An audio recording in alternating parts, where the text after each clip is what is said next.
You've tried it your way, but you're still in debt? Or maybe you're doing okay, but want to invest smarter, grow faster. MillionaireX.ai gives you real step-by-step strategies to ditch debt or stack wealth. Stop dreaming and start planning. Visit MillionaireX.ai today. I want you to be the next millionaire next door. Finding the right real estate professional can be challenging. I'm broker Melissa Wilson. I'm knowledgeable in all aspects of the real estate process. So whether you're looking to buy new or an existing home or have a commercial need, I'm here to help.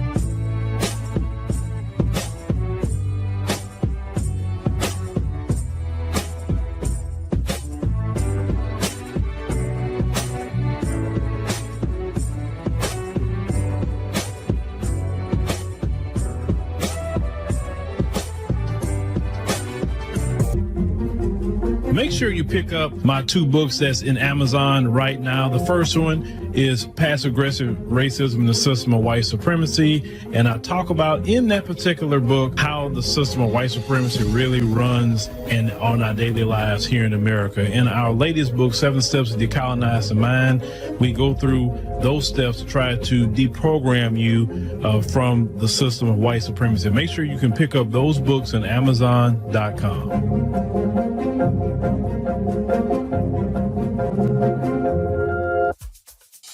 I used to work almost 14 hours a day. Every day he was sending me money for lunch. Every day as when you go to work? Exactly. Every day when I go to work. But did you not feel creepy? Wait, of course he was giving you money all the time. But did you knew that he could actually afford you to such extent? I never really let my mom see that I was dating someone who was giving me money or whatever. Fortunately, I was like, okay, fine. I don't feel like it's gonna work for me in the office because I see there's money, like a lot of money, and it's not mine. Did you feel like you were gonna end up stealing it? I did a little bit. Watch Slay Queen only on the African Diaspora News Channel app. From November 14th to 21st, we're inviting you to join us for a powerful trip to Ghana.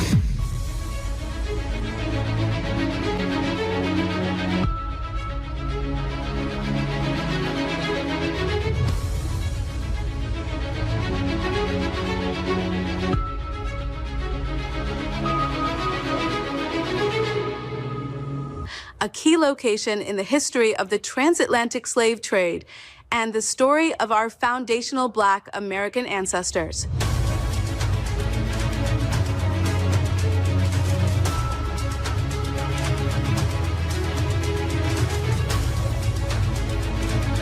This isn't just a vacation.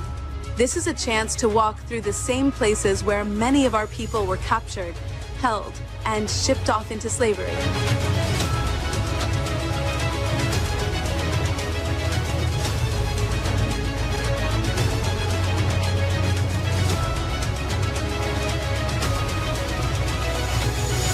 We'll visit historic sites like Elmina Castle and Cape Coast, where you'll see with your own eyes what our ancestors endured. You'll also experience modern Ghana, the culture, the people, the food, and the history they carry, giving you a broader understanding of how our story intersects with theirs.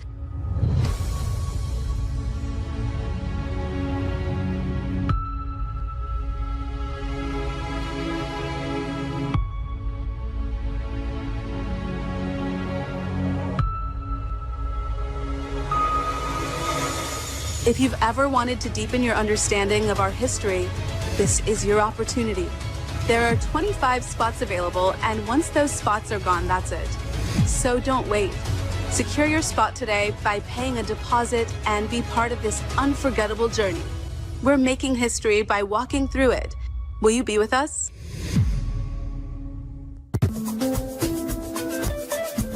What if I told you there's a news platform made just for us? Unfiltered, unapologetic, telling our stories from Africa and the diaspora.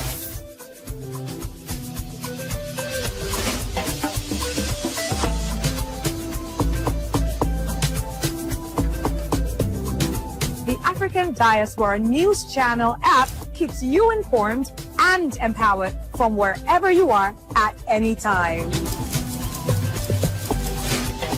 Don't just watch, join the movement. Download the app now and stay connected to the news that matters.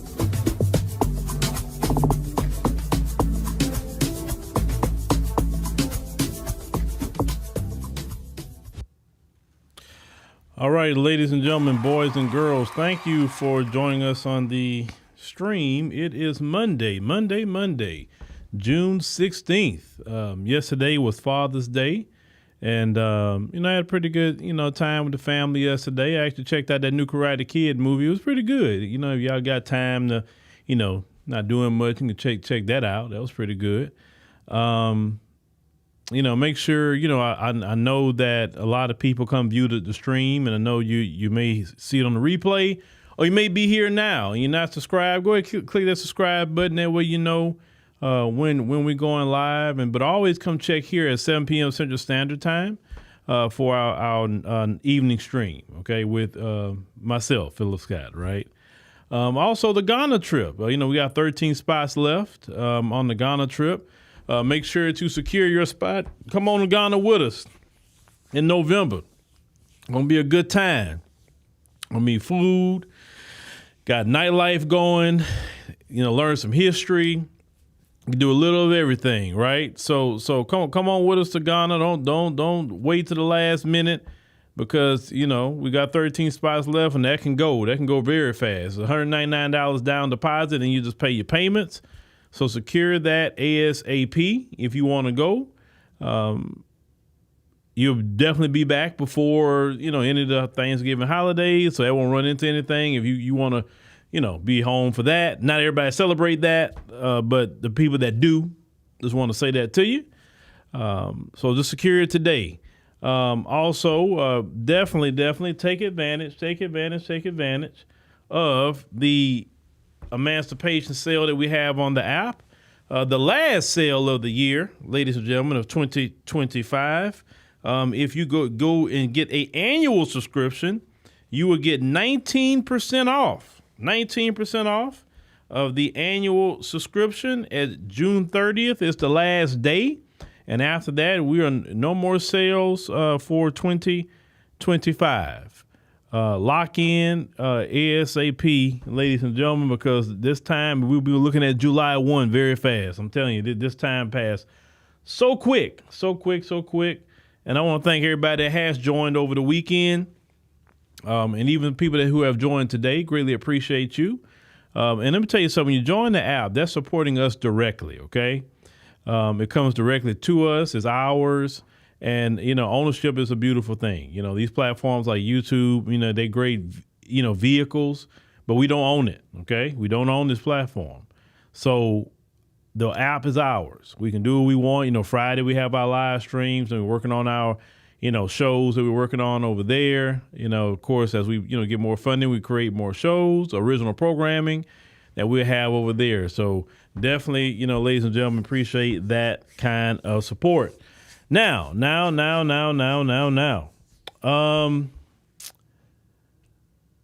Tonight we're going to be talking about, and I don't know why, it's interesting. Some nights you have people flooding in, but sometimes you don't get notifications, so we're going to go with it. Tonight, we're going to be talking about the main reason why, the folks, they just don't want to pay reparations, and we're going to get into that. But before we get into that, I want to review a video, maybe around the late 80s, early 90s.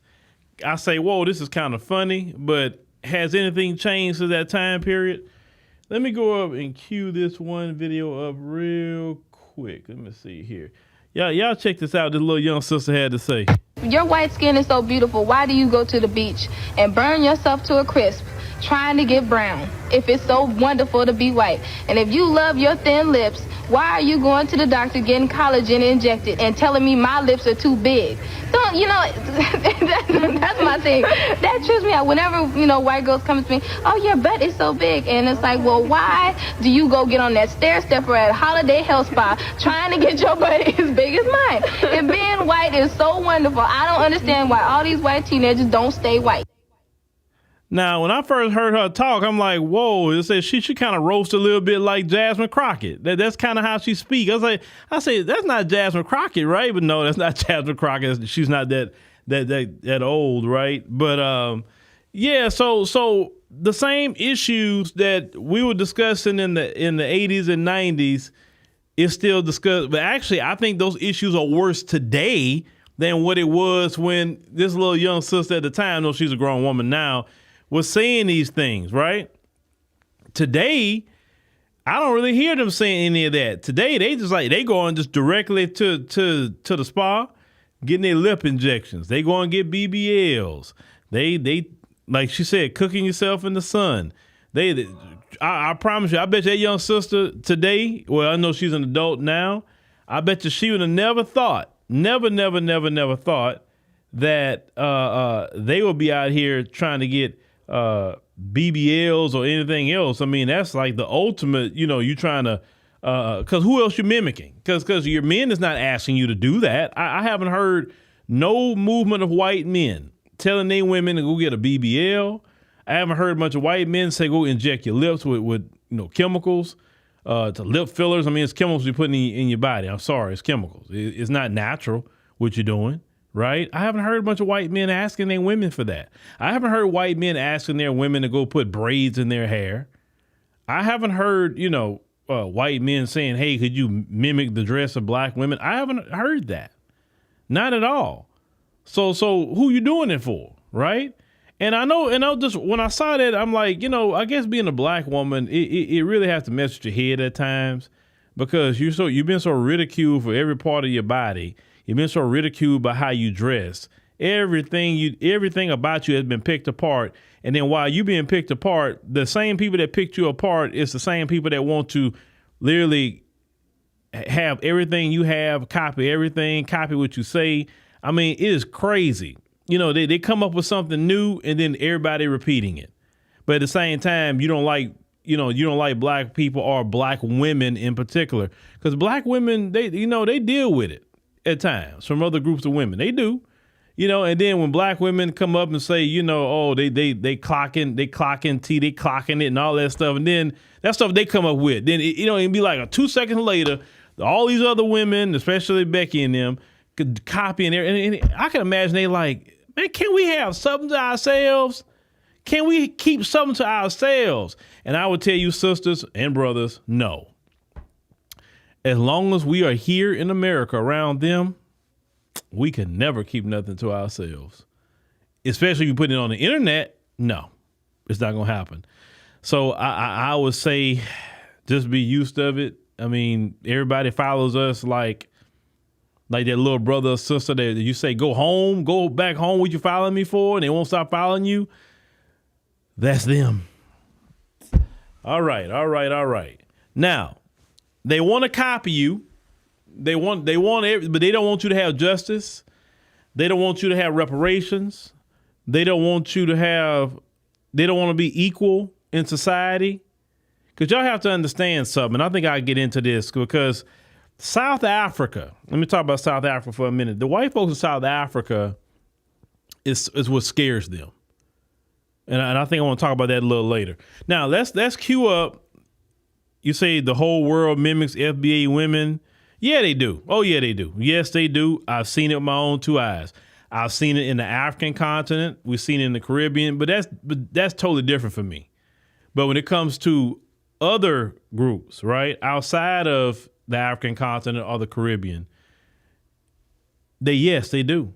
Don't even talk about the Asian society. It's like they copying black women all over the place. They copying them. And also, when you travel, we do have a black American privilege that Africans don't have. They don't have the privilege that we have. But let's get this video. The main thing I want to talk about tonight is this white gentleman is going to kind of tell the truth about his community. And shout out to him. But let's go ahead and cue this up real quick. And let's see here. Where we at? Oh, right here. All right, cool. It sucks to be a white American. Now hold on. Give me a chance. Let me explain. I want you to think of the kind of person who would put on a White Lives Matter sticker on the back of their Ford pickup. Why do they do that? Is it all racism? Well, yeah, but I think it goes a lot deeper than that. White Americans basically have no culture, not in the same way we see other people. And we white people, we know this inherently, and it scares us. We know we have our regional cultures. Our cities, our sports teams, and families all give us our regional culture, but being white basically means nothing, or generally at least nothing positive. White people throughout American history are almost always seen on the side of the oppressors. Not all white people, but most of us. And this sucks to learn. It's even harder to internalize.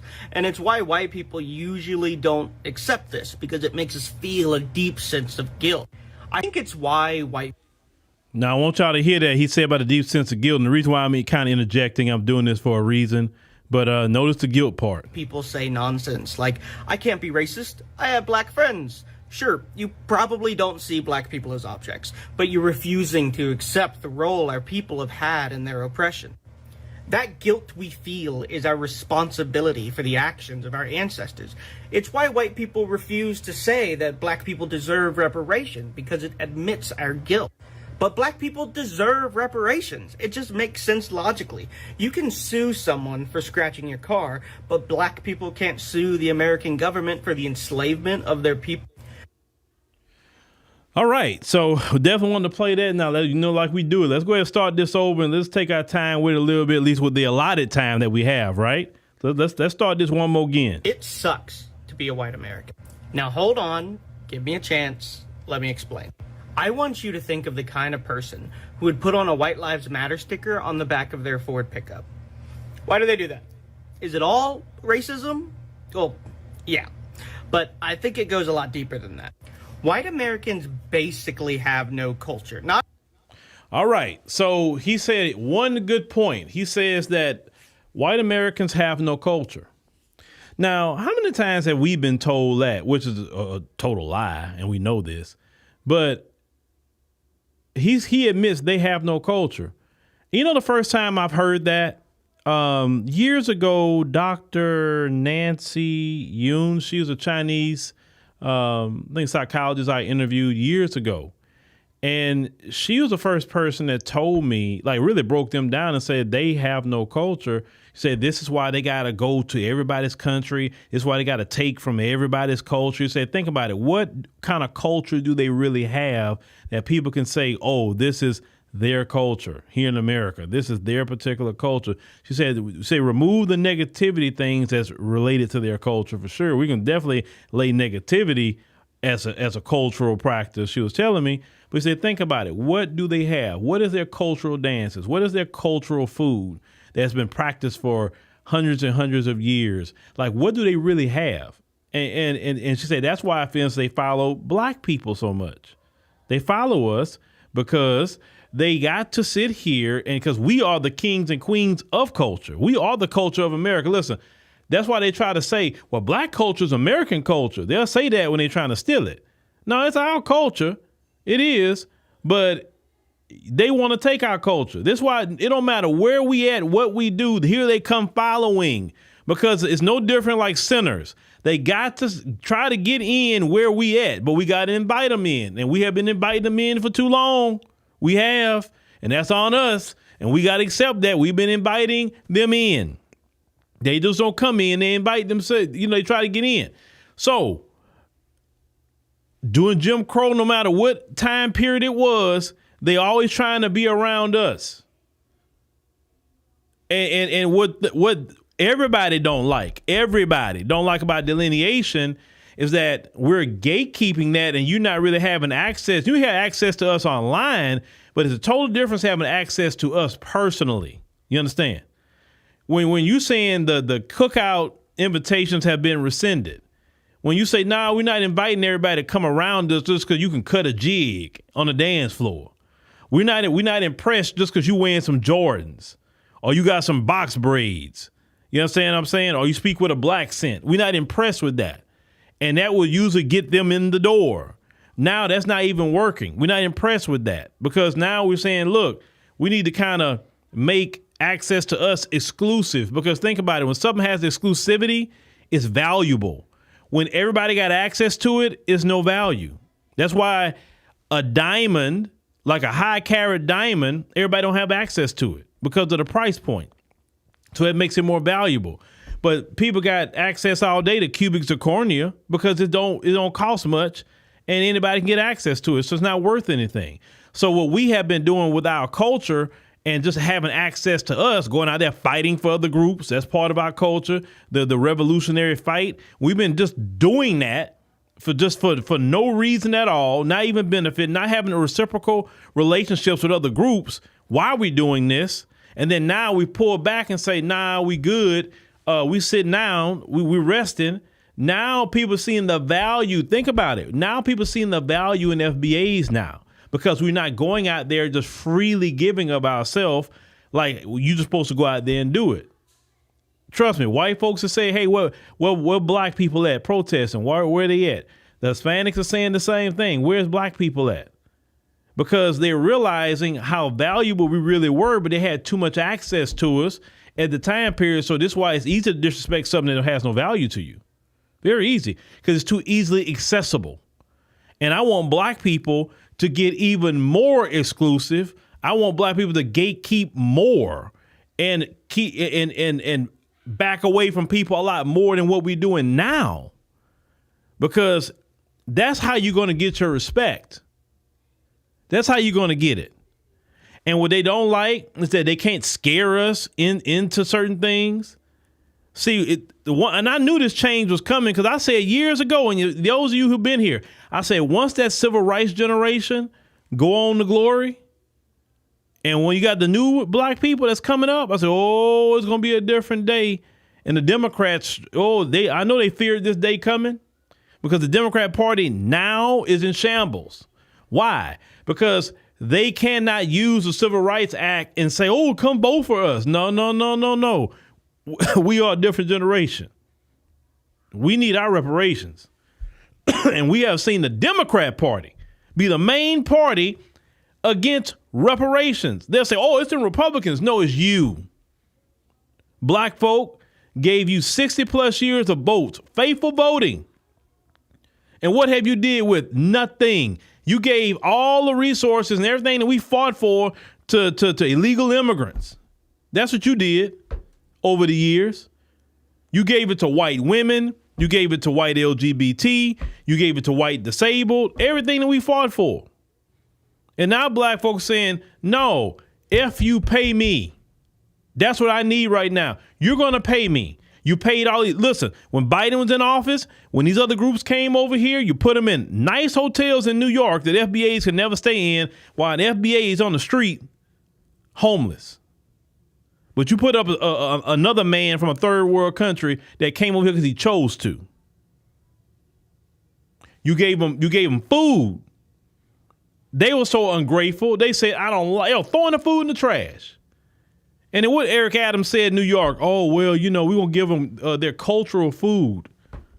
Then it went from their cultural food, like, man, I didn't know you get a menu. When I grew up, I was told beggars can't be choosy. That's what I was told. Maybe that's changed. Then they got an EBT card with thousands of dollars on it.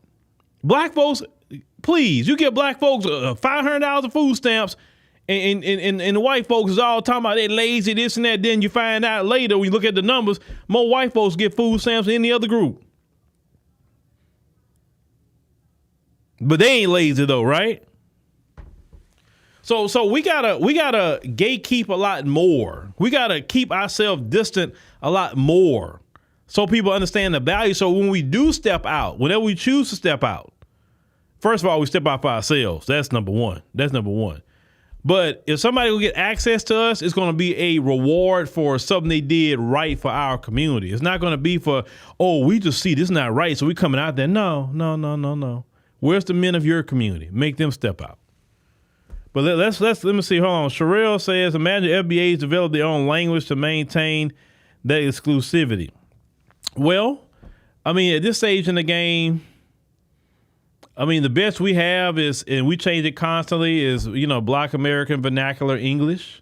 That's the furthest we go with it. But we change it so often, but with the internet and AI, people are learning it just like this, right?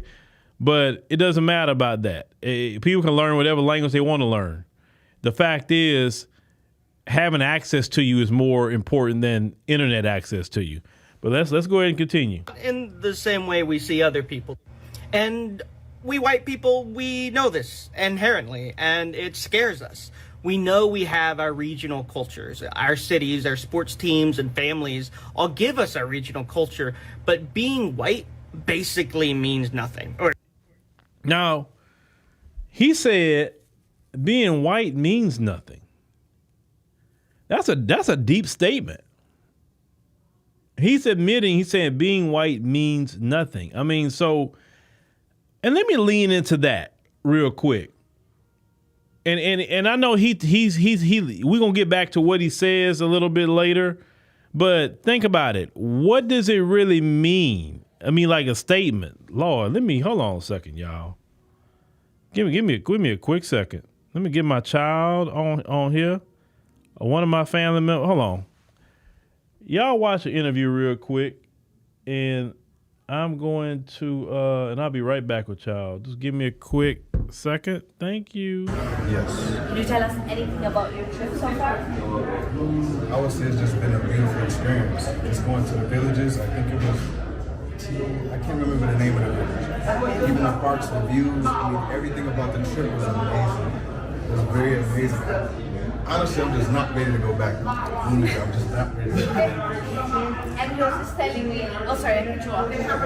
He was just telling me that what was your favorite food in Ethiopia right now? Injera, right? Yes.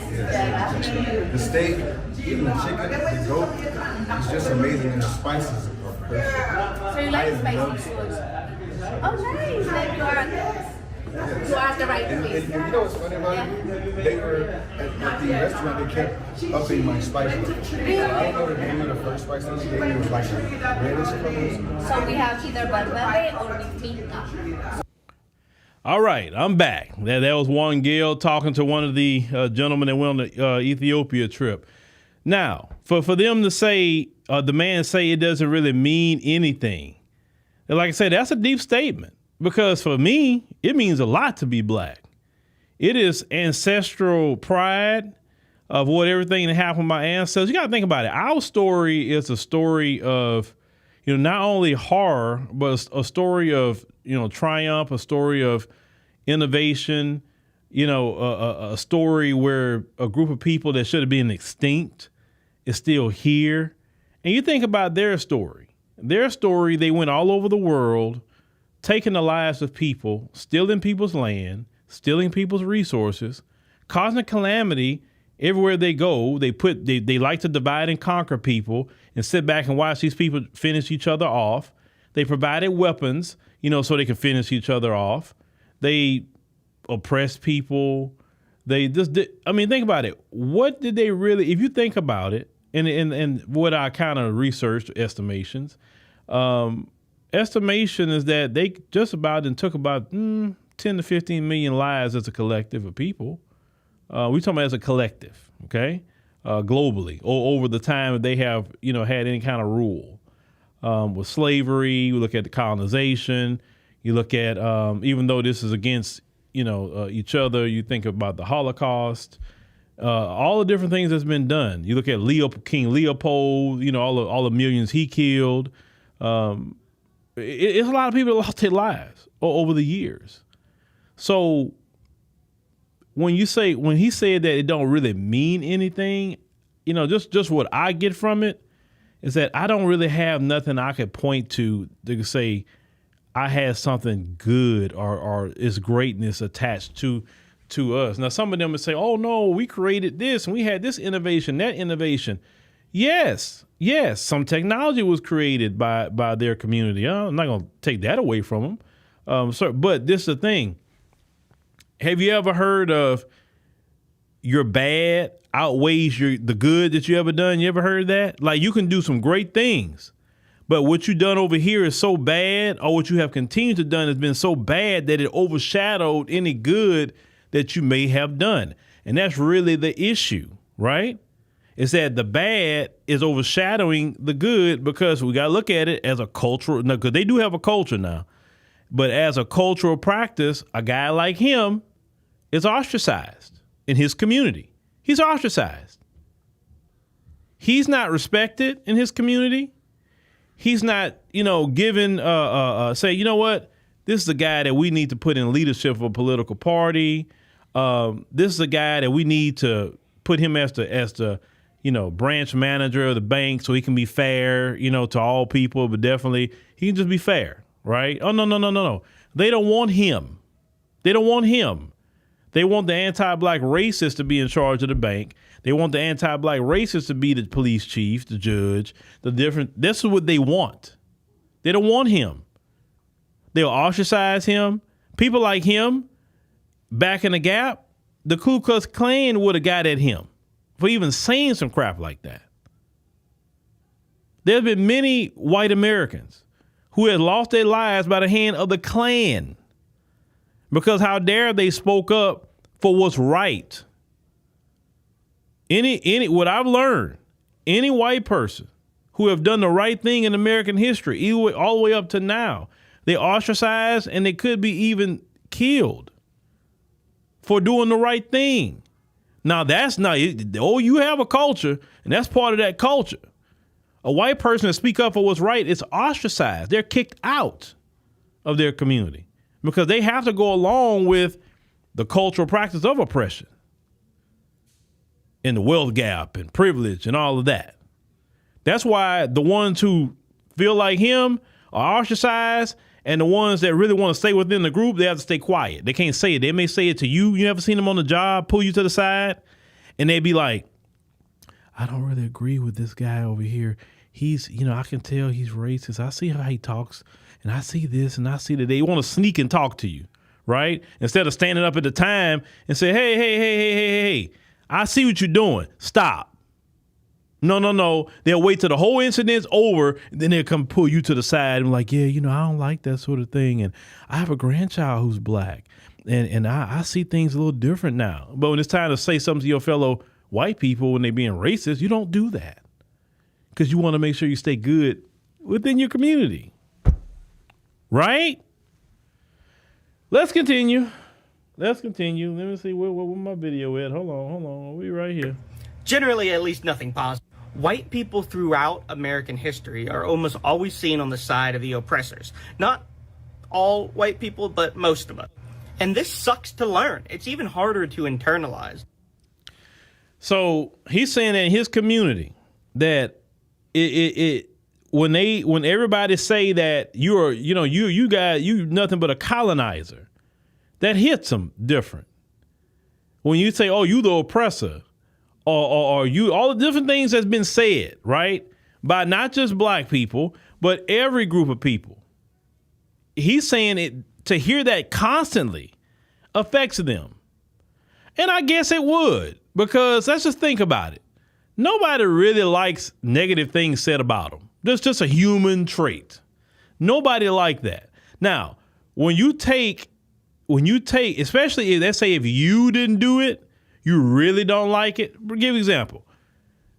Just like we don't like a stereotype, a racist stereotype, right? You're not like that at all. You have never done it, but they're trying to put this negative stereotype on you. You don't like it. Now, that's just a stereotype. Imagine if it's a fact what people are saying. So when people say, oh, you a colonizer, right? And it's a fact that everywhere you have been, you have colonized. And you still practicing even neo-colonialism in the African continent today. And you know it.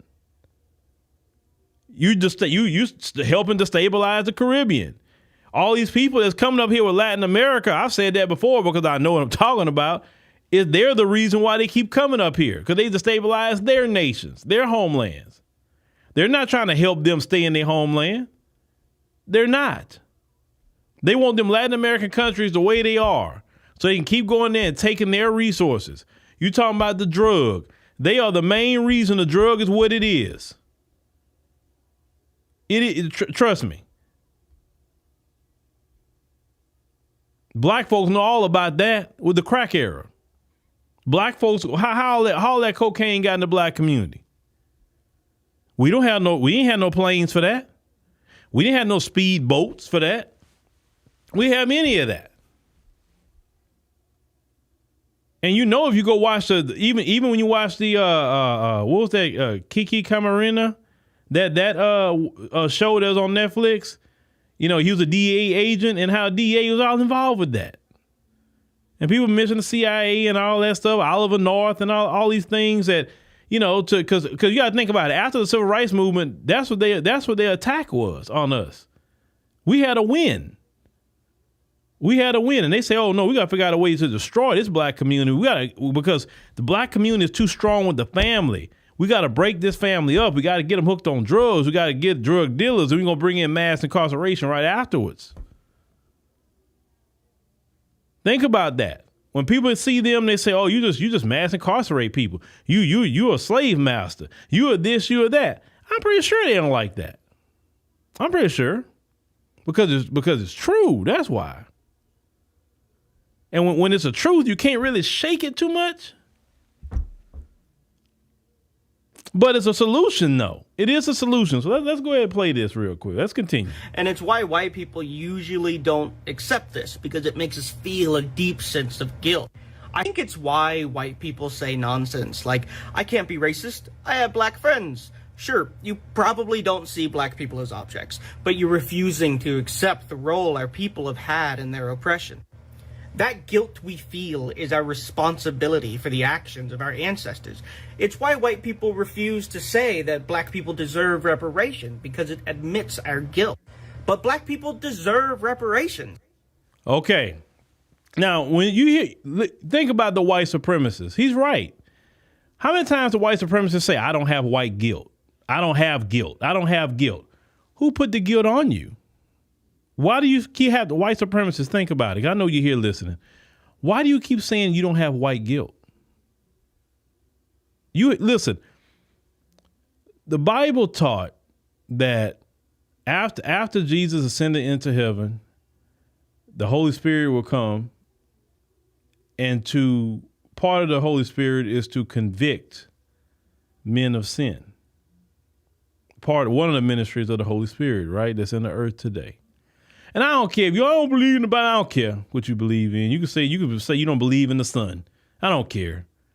Because listen, I'm talking to people that know what they know, and most black people know what they know anyways. That's who I'm talking to globally, right? I'm talking to anybody who want to listen, but if you know, you know. So what you feeling? I'm going to tell you spiritually what you're feeling. You're feeling a conviction by the Holy Spirit. Understand? You're feeling the conviction of sin, because what you have been doing has been very sinful against God and unrighteous. So this guilt you're feeling is because you won't repent of your sin. And as long as you don't repent of your sin, you're going to always feel the guilt, and the condemnation is going to increase with time, to the point that it's almost painful, that you just don't like yourself. You don't look like looking at yourself. This is why sometimes, believe it or not, whether y'all like what I'm about to say or not, some of you get into drugs due to this guilt, because you want to silence the condemnation. You would use drugs more than anybody else, actually. People know, they've made songs about it, about how, you know, what they call it, white girl wasted, you know, white boy wasted. When y'all do it, y'all take it to a level that we've never seen before as black people. When someone has some sort of guilt and condemnation, even if it's a black person, sometimes they try to drown it out with drugs, drown it out with alcohol, some escape. Okay. Well, as a global, because not just America, as a global community who has even in 2025 still doing things that's sinful and unrighteous. Didn't the scriptures teach thou shalt not kill? But how quick you justify killing somebody? You'll call it self-defense when it's really not. When Connor grows up in the school and air out the place, you'll call it mental illness. That's sinful when you justify that. Because one of the 7 things God hates is one who's quick to shed innocent blood. And you would justify as a culture the shedding of innocent blood. you will say this country can't get a nuclear weapon, but you got it. Why can't this country have a nuclear weapon, but you can? Okay, let's be equal. Everybody get rid of the nuclear weapons then. Everybody. Every country in the world, get rid of it. Get rid of it and hey, we have a nuclear-free world. I'm with that. But you can't say, I can have it, but you can't. So I can mass wipe you out, and you can just be a sitting duck, but you better not do it. I mean, the world is getting tired of that. They're tired of it. And that's why the world is turning against y'all as a global entity every day. Every day the world is like, man, I'm getting sick of these people, man. Why? Because what you do is hypocritical, which just basically make you a liar, which violating the 10 Commandments. Texas wants to put up the 10 Commandments, but these people can't follow not one commandment. Not one. Not one. Thou shalt not covet your neighbor's property. Yet you have built your whole empire off of coveting your neighbor's property. Like go and get their resources and taking it from them and giving them pennies on a dollar or giving them nothing at all. Right? Can't follow one commandment. Can't follow one. Your whole empire has been built on coveting your neighbor's property. The Native Americans tried to be nice to you. You coveted their property and you took their lives. And then you put them on reservations and thinking you did them a good thing while putting them on reservations. And then when you actually talk to real Native Americans, I'm not talking about the Elizabeth Warren Native Americans. I'm talking about the real ones, right? They are very angry. Because they felt while every Native American I've ever talked to, I'm talking about the real ones, the red Native Americans, well, every time I talk to them, they ain't happy with you. They don't feel these treaties was good for them. They feel that they're worse off than what they were before they met you. And you took all their land. Look what you did in the Caribbean. The Caribbean was the buck-breaking central before they got over here to this side. Do you know why a lot of Caribbean people, especially Jamaicans, don't like all that LGBT? Because it was some major buck-breaking going on over there.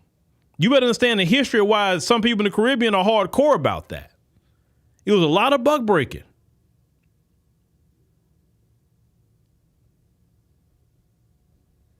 In the African continent, they saw you coming and said, oh, man, hey, we want to welcome them in. Hey, man, you know, and you didn't view them as, hey, they just some nice people. No, you look at them like, oh, man, they ain't got no guns. Oh, man, look all that land over there. Like just plotting to take their life. And the steal, because you stole, because you coveted their property. The whole entity has been built up off of violating the 10 Commandments. Forget the rest of the scriptures, just the 10 Commandments. And so I understand why you feel a guilt. And see, one thorn in your side is black people. The thorn in your side is black people. Let me tell you why. Black people, black Americans in particular, is always a reminder of what you've done.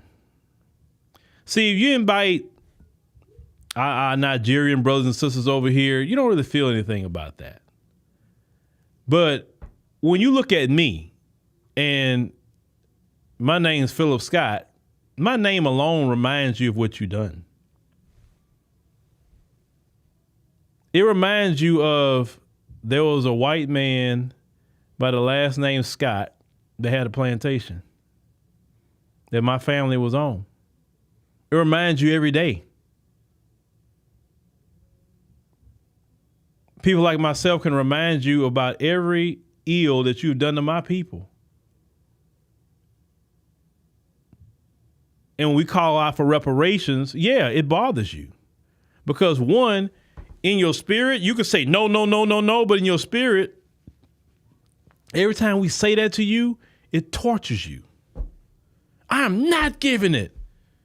You saying that with your mouth, but we're tormenting you when we bring up what you have done and say, if you want to make it right and remove yourself from this guilt and shame and condemnation, just do two things. Say, you know what? Do it for yourself. Don't do it for me. Don't do it for FBA. Do it for yourself. Say, you know what? I had nothing to do with slavery. I had nothing to do with Jim Crow. Why should I be feeling guilty about that? So you know what I'm going to do? I'm going to make it right in my generation so I don't have to be dealing with this, right? And then you do cash payment reparations. You don't tell us what reparations should be. It's cash payments. It's just that simple. Now, if you want to add something else with it, cash payments, okay, cool. And then you set society where it's equal. But here's the fear with that. Not only Black economic, empowerment, but the fear is I'm going to be relegated to the position of the white South Africans. And that's my greatest fear. See, they look at South Africa. Oh, let me get this off the screen. And they say, see, this is what happens when you become a minority, for one, when you lose power, and Black people get in charge. This is what's going to happen to us. So we got to do everything we can to prevent becoming a minority, not making things equal, got to keep the wealth gap, and definitely don't let Black people get in charge. Well, I'm going to tell you this. You cannot escape fate. None of us can. And you can't either. Now, you got two paths, though. You can take the path where you are saved and do what's right, or you can continue on the path you're on, the wide path, and at the end of that path is certain destruction. But we're not on that path. We're not on that path because we didn't do anything to be on that path. And I'm sorry, I wouldn't want nothing to happen to me that I had nothing to do with personally. No. That's like going to jail for somebody else. Why should you go to jail for a crime you didn't commit? Who wants to do that? Well, it's just like a lot of you. You're dealing with judgment and everything else because of some things you didn't even do. But the problem with you is you go along with the system because you do not want equality. You don't want that because Black folks not even asking to be in charge. Black folks are saying equality. Give me my reparations and just be equal. Equal. That's it. But to people like yourself, equality is oppression. Just like the white South Africans. They were happy during apartheid. Even in 2025, they had a South African brother. Never forget this video. And he said, if they were two South Africans and you could live in apartheid South Africa or this South Africa today, which one you want to live in? All the white folks said apartheid South Africa. That's what they said. They want to live with Black people subjugated. And they in control and they have the power, even as a minority. But even if y'all trying to get even all the Latinos out, I know you're trying to do that. I'm just telling you what I know. You're never going to be successful with that. You're not going to get all the Latinos out. Trump can go crazy all he wants. You're not going to get all the Latinos out. You can get some out, but you're not going to get a lot of them out. And then the funny part is about some of that, I was kind of laughing, beyond with y'all. They got these Mexicans making TikToks of them coming back. They get deported and they film their whole journey to come back. They come right on back to the U.S. That one dude video I saw, he told Trump, say, hey, thank you for the deportation. I get a week off. I'll be back. And dude came right on back. Right on through. They had a female that did it too. I'm like, whoa. I said, now that's some dedication. I said, man, you get deported and you right back? I'm like, bruh. So you're not. But see, the thing is, and the reason why all those people are here, because you did that to undermine us. You see, every time we try to get some sort of economic empowerment, you flood a zone with a bunch of immigrants to dissipate our economic empowerment. And you give the immigrants all this grants and loans and money that you never gave to FBA. But you overplayed your hand now. You overplayed your hand. You let so many immigrants in, now you got a problem. Now you're trying to reverse it. It's kind of too late. You can't reverse it. I mean, when I looked at the demographics of freaking LA, they have 1.8 million Hispanics in LA alone. Bro, that's a Hispanic city. Hispanics got that city. Y'all did that. Now you want to go out there with ICE and trying to get them out? You shouldn't have let them in the first place. But you did all that mess to undermine FBA. And now you're gonna deal with the consequences, because them people are very entitled. You created that too with them. You created it. Because when FBA say pay me right, no, I ain't paying you. Let me go get the Mexicans. Let me go get the Guatemalans. I'm gonna get everybody else but FBA. And now you got something on your hands. And we ain't got nothing to do with it. All the little underhanded things that you did to FBA, it is coming right up. We ain't got nothing to do with it. We hey man, don't bother us, leave us alone. You deal with it yourself. Don't come, because think about it. You notice how they be coming to us? Hey, black people, yeah, it's way too many immigrants in here, and they be taking our jobs or this. Like, what are you telling us for? We didn't tell you to bring them people in here. I ain't seen one black person say, hey, bring all the immigrants you can. Every time. Think about it. When Joe Biden was in office, he flooded Chicago full of immigrants. Kept doing it. And the Democrats were giving them money, but they wouldn't give FBAs no money.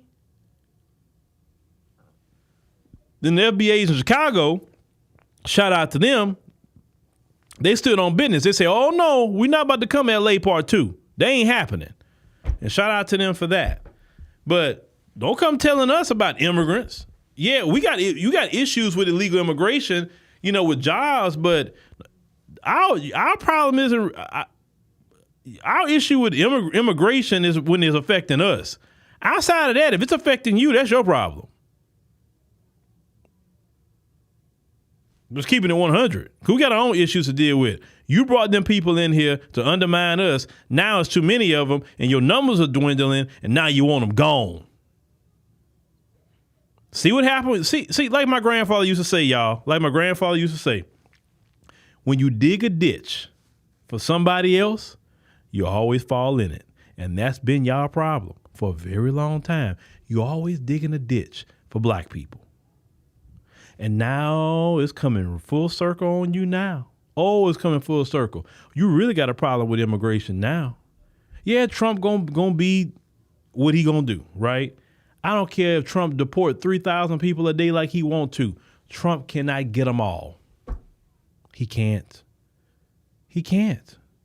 Now he backing off of it. He's talking about, well, I'm pausing raids on farms and hotels. Oh, now you pausing raids on farms, Trump? Oh, you realize how much the pickle you got yourself in this country? See, if you'd have left FBAs alone, just paid FBAs, you wouldn't have this problem. So now basically immigrants got y'all by the balls. Basically, you can't really deport them all. Not my problem. That's y'all problem. So don't let them come over here telling y'all anything about immigrants and all that. Say, look, our issue about immigration is not your issue. Your issue is worrying about becoming a minority. I ain't worried about that. You worried that you losing jobs now to the immigrants. That's really what that is. When we were losing jobs to the immigrants, they didn't care. Immigration didn't become a problem until Brad and them start losing jobs to Jose and them. Then immigration's a problem. But when DeAndre was losing his job to immigration, oh, y'all just being lazy. Go out there and find a job. Well, Brad, go find a job. Stop being lazy. Well, maybe Jose and them are just harder working than you. Maybe.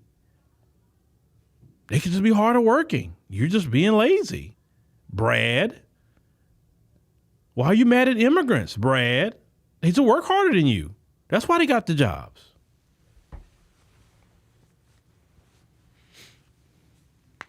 And even the immigrants clown them too on TikTok. I see the immigrants be showing them how fast they work and how slow they work. They don't like them either, but they play the game with them. When they get enough people in the city, they go after them too, and they notice that. They say, wait a minute, these people don't really like us like we think it. No, they don't like you. They don't like you. They actually harbor a lot of disdain for you. But they play the game with you and they say, oh, I don't like them black people just like you. Like, oh yeah, come on my team. And you realize like you inviting somebody that can't stand you behind. But that's your fault, not mine. That's what you get for undermining FBAs right there. You did all that mess to hurt us, and now it's hurting you. So now you want to get all, I'm a mass supporter. Trump be out of office, he ain't gonna put a dent in it. He ain't gonna put a dent in it. Sure, he'll stop him from coming in, but he's not gonna put a dent in it. It's too many. It's way too many. But not my problem, not the FBA's problem. That's white folks' problem. That's y'all problem, not ours. So don't come to us telling us nothing about no immigrants. That ain't my problem. Only time I got an issue is when they telling us come out there and protest and come out. No. Because y'all was on some anti-black racism. You deal with white folks. That's y'all insidious relationship that y'all made together. Y'all made that relationship. Don't put us in the middle of your crap. White folks or any other immigrant, we don't want to be in the middle of your relationship. Now white people breaking bad on y'all. Now you want to say, black people, hey, help. Hell no.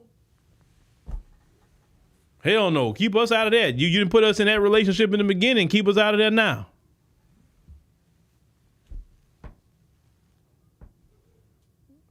If you want to say getting with them is better in the race, we don't think like that. We don't look at white folks as better in our race to have a baby with. Hell no. We don't have the same mindset. So keep us out of it.